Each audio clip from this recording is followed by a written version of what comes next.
Tiniyak ng House Prosecution Panel na tutugon agad sila sa inilabas na resolusyon ng Korte Suprema kaugnay sa inihaing petisyon ng kampo ni Vice President Sara Duterte tungkol sa proseso ng kanyang impeachment case.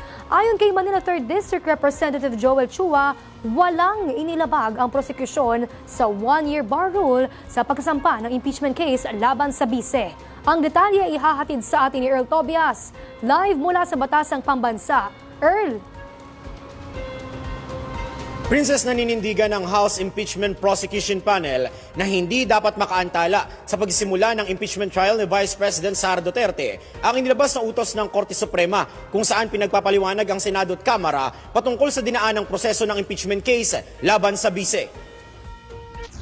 Paliwanag ni House Impeachment Prosecutor at Manila 3rd District Representative Joel Chua, hinihingi lang naman ng Korte Suprema ang sagot ng Kamara tungkol sa inirereklamo ng bise na paglabag umano sa one-year bar rule o ang probisyong nagsasabing isang impeachment trial lang ang pwedeng simulan laban sa isang impeachable official kada taon. Paniniguro ni Chua, agad nilang isusumite ang kanilang sagot at kumpiyansa silang papanig ang desisyon ng Korte Suprema sa Kamara.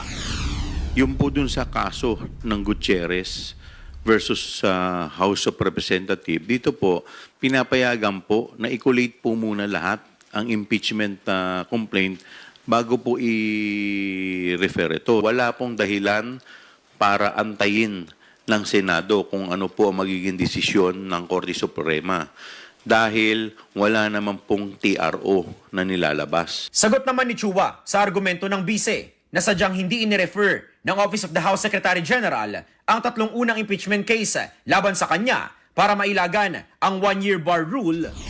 Tanong ko lang bakit lagi silang nakatingin sa procedural aspect? Bakit hindi po nila sagutin yung mismong meat o yung core ng impeachment?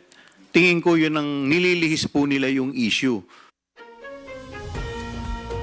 Princess, nauna na rin namang nanindigan si House Secretary General Reginald Velasco na walang nalabag ang Kamara sa pag-iendorso ng impeachment complaint laban kay Vice President Sara Duterte na sinuportahan ng 215 na mga kongresista. Mula dito sa Kamara, balik muna sa inyo.